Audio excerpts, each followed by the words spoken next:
Weight loss ആഗ്രഹിക്കുന്നവർക്കും skin നല്ല glow ചെയ്യണമെന്നും എല്ലാവിധ വൈറ്റമിൻസും പ്രോട്ടീൻസും മിനറൽസും ഒക്കെ ആവശ്യത്തിന് ലഭ്യമാകണമെന്നും ആഗ്രഹിക്കുന്നവർക്ക് കഴിക്കാൻ പറ്റുന്ന ഒരു നല്ല സ്മൂത്തിയാണ് ഞാനിന്നിവിടെ തയ്യാറാക്കുന്നത്.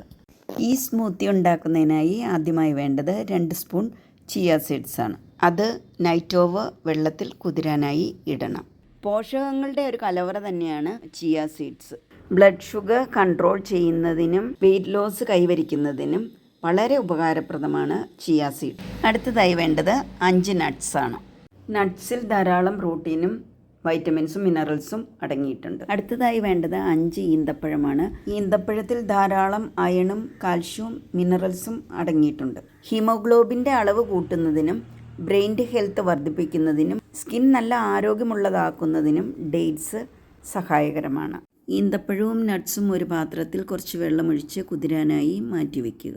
അടുത്തതായി വേണ്ടത് ഒരു ചെറിയ പഴമാണ്. റോബസ്റ്റ പഴമാണ് എപ്പോഴും നല്ലത്. ഞാനിവിടെ ഒരു ഏത്തപ്പഴത്തിന് ഹാഫാണ് എടുത്തിരിക്കുന്നത്. അടുത്ത പ്രധാന ചേരുവകൾ ഒരു ചെറിയ ബീറ്റ്റൂട്ടും ഒരു ചെറിയ ക്യാരറ്റുമാണ്. കലോറി വളരെ കുറഞ്ഞ ഒന്നാണ് ബീറ്റ്റൂട്ട്. ഇതിൻ്റെ ഗ്ലൈസമിക് ഇൻഡെക്സ് മോഡറേറ്റ് ആണ്. കൂടാതെ വെയ്റ്റ് ലോസിന് ഏറ്റവും ഫലപ്രദമായ ഒന്നുകൂടിയാണ് ബീറ്റ്റൂട്ട്. ക്യാരറ്റിൽ ധാരാളം വൈറ്റമിൻസ് അടങ്ങിയിട്ടുണ്ട്. ഇത് കാഴ്ചശക്തിയെ വർദ്ധിപ്പിക്കും. സ്കിൻ നല്ല സ്മൂത്താക്കി തിളക്കമുള്ളതാക്കും. ഹൃദയത്തിനെ ആരോഗ്യമുള്ളതാക്കുന്നതിനും ക്യാരറ്റ് സഹായകരമാണ്. അടുത്തതായി വേണ്ടത് തിളപ്പിച്ച് പാട നീക്കിയ 1 ഗ്ലാസ് പാലാണ്.